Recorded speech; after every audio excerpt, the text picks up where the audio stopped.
Welcome again to the Law and You series for Law Week 2020. Terrific to have you with us. And in a moment, we're going to discuss a particularly challenging issue at this time, and one that we've begun to hear more about, thankfully, mental health and its bearing on our community as a whole and how we might be responding to it. And I'll introduce you to our guest on that in just a minute. But before I do that, I would love to acknowledge the traditional custodians of the land on which we are speaking to you today, and wherever you may be listening, it's important to recognise that this land has been through a great deal before now, and the traditional custodians have done a splendid job in shepherding us through that process. And I pay my due respects to their past, present and emerging elders. Let me introduce you now to Charlotte Jones, who's the General Manager of the Mental Health Legal Centre, and it's tremendous to have you with us, Charlotte. Thank you again for your time. Thank you so much, Lynne. It's a lovely opportunity to be here. Charlotte, tell me a little bit about what MHLC does for those people who perhaps haven't come across it in the past. Mental Health Legal Centre specialises in dealing with people who are kept in detained environments. Primarily that's hospitals, but it can also be their homes because they're on a community treatment order where medication is delivered to them on an evening or weekly basis. We also operate extensively across the prison system, and we also work a phone service where people can contact us from across Victoria with any kind of mental health and legal issue. It doesn't matter where it intersects, it's just that it does intersect. So that's a big brief if you're literally opening your doors to anyone who's got a mental health legal challenge. What sort of impact are you seeing as a result of the lockdown? So I should imagine detention is a real, I mean, it's a challenge at the best of times. It's particularly scary now. And that playing into a pre-existing mental health condition would be a very, very frightening place to be. Yes, it's playing out in a number of different ways across the operations that we run. We run a very large health justice partnership with the Bolton Clark nurses, focusing primarily on people who are either homeless or at risk of homelessness. We're seeing a lot of those clients being fined at the moment for trying to get food in the city or accessing the places they would normally go. So what's happening there? Can you explain? So clients have been removed from the streets largely and placed in hotel accommodation. A lot of those motels don't have any cooking facilities. So the clients need to go out to find food or to find something to eat. Most of the places that they know are in the city, so they head to where they know. Often their funds are controlled by state trustees, so at the moment for some of them accessing funds is also proving complex. And they're often going to places that they knew that then turn out not to be open. As many of them have just closed during the crisis. So as they're wandering about, they're getting stopped by police. What are you doing here? Why are you so far away from where you're supposed to be? We're issuing you with a fine. So we've got quite a few clients at the moment who've experienced that and who we are currently now appealing those fines for. So that's been a very recent thing. We've also got clients who've been placed in this accommodation, which isn't where they would normally be. It's very unstable and they're unstable too. They're scared and they're frightened. And a lot of the people they're also with are in a very similar mental state, very agitated.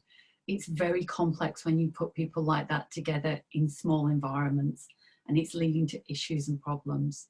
So we've probably seen a huge spike in tenancy issues and fine issues on that particular aspect of our work. But alongside that, we have people who are on compulsory treatment orders, who the whole tribunal system and the court system that normally keeps them on orders is in chaos. They don't know when hearings are taking place. They go to hearings, the hearings drop out, phone calls drop out. They don't actually know what the decision was that was made because they're in a room with the treating team, the tribunal is in another location. So we're having all kinds of issues for people who are already reasonably confused and really then don't know what's going on. We've also had an instance where clients are being told things such as medical powers of attorney are going to be sought because treatment orders weren't renewed. So we have clients out there who are facing a whole gamut of complex legal matters, all of which now we're currently trying to manage.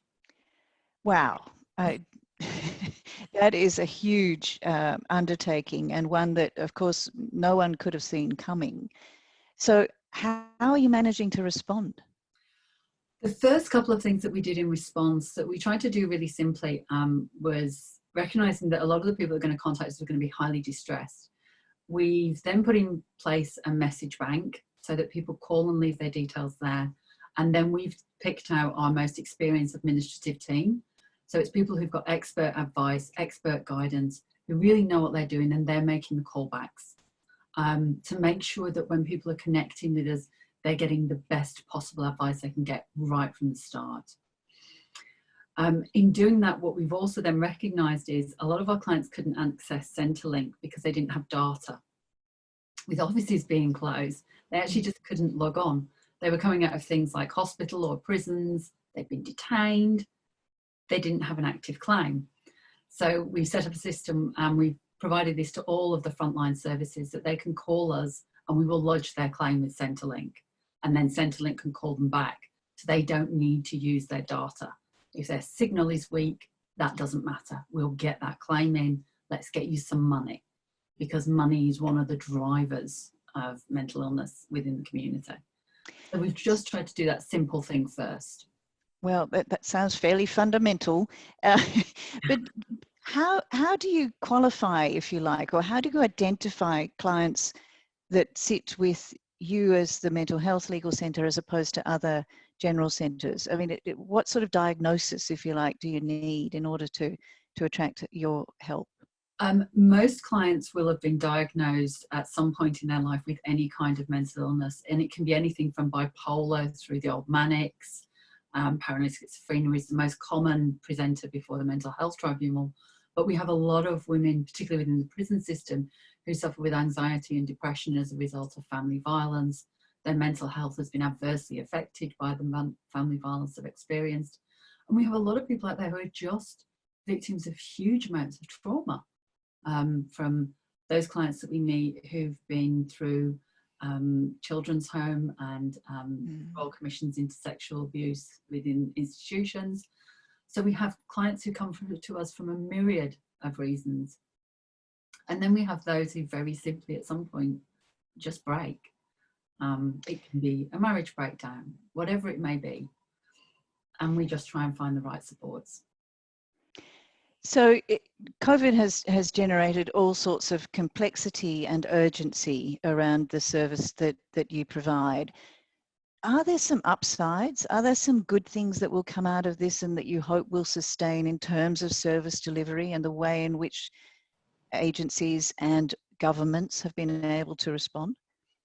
Yeah, I mean, for me, and I think for everything that we submitted into the Royal Commission that we learned from all of our clients, that big driver of poverty was immense.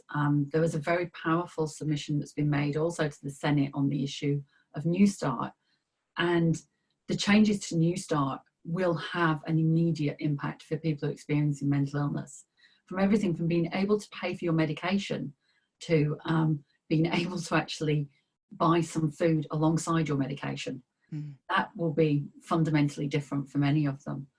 And we hope that government will look at the impacts that that change has and consider strongly maintaining those levels of benefit.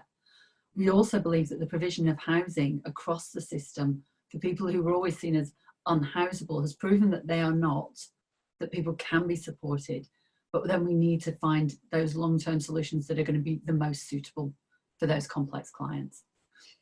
The other factor that I think is really important when you look at how the Royal Commissions have the potential, and the one government response has the potential to change everything. We have at the moment a very frontline response to COVID. Behind that front line stand organisations like mine that support the nurses. Those health justice partnerships, they need to be funded. They need to just be seen as part of that front line, part of that system. Because the reason the nurse can stand there and do what she does is because she knows behind her has stood all the other services. And I think that's really important, that we can then demonstrate that value and that worth, even in times such as these. we have an opportunity to have a whole of government and a whole of community response. I think the other thing that's really important to acknowledge in this time is our clients have said, you experience how we live. Mm. The loneliness, the isolation, the fear, that's often the norm for a mentally ill person. And it's been really